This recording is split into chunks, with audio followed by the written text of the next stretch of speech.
કેમ છો? મજામાં?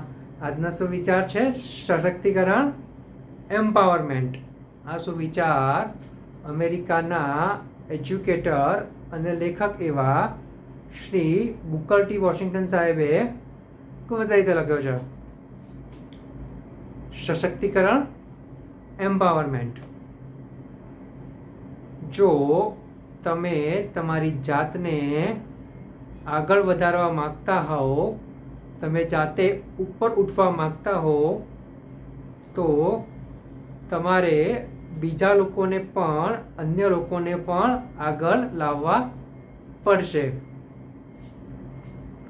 મારા વાલા મિત્રો, શ્રી બુકર ટી વોશિંગ્ટન સાહેબ કે જે અમેરિકામાં શિક્ષણ ક્ષેત્રે ઘણું સારું કામ કર્યું છે અને એક સરસ મજાના લેખક રહેલા છે, તેમણે તેમના અનુભવના આધારે એવો કહેવાનો પ્રયાસ કર્યો છે, એવું કહ્યું છે કે વ્યક્તિ જ્યારે ફક્ત પોતાનો જ વિચાર કરે, પોતે જ આગળ આવવાનું વિચારે, તો બની શકે કે તે આગળ જઈને અટકી જાય.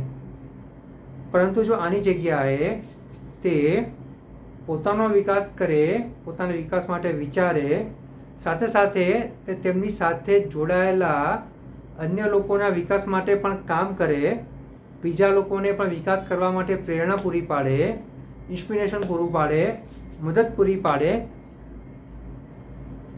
તો આગળ જતાં એવું બને કે તે વ્યક્તિનો ખૂબ સારો વિકાસ થાય, સાથે સાથે તેની સાથે જોડાયેલા ઘણા બધા લોકોનો પણ સરસ વિકાસ થઈ શકે છે.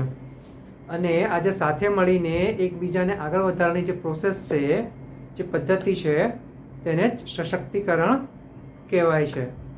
અને આજે એમ્પાવરમેન્ટ, જે સશક્તિકરણ છે, તે જો એ આપણા જીવનમાં આપણે ઉતારી દઈએ, એકબીજાને મદદ કરતા રહીએ, એકબીજાને આગળ લાવવામાં એકબીજાનો હાથ ખેંચીએ, તો બની શકે કે આપણો ભારત દેશ આવનારા સમયમાં ખૂબ જ આગળ વધી શકે છે, ખૂબ જ પ્રગતિ કરી શકે છે. જરૂર છે ફક્ત આપણે આપણા જીવનમાં એમ્પાવરમેન્ટનો સિદ્ધાંત ઉતારવાની. એમ્પાવરમેન્ટ, સશક્તિકરણ એટલે આપણે પોતાનો જાતનો સ્વવિકાસ કરવાનો છે, સાથે સાથે આપણી સાથે સંકળાયેલા અન્ય લોકોના વિકાસ માટે પણ કામ કરવાનું છે.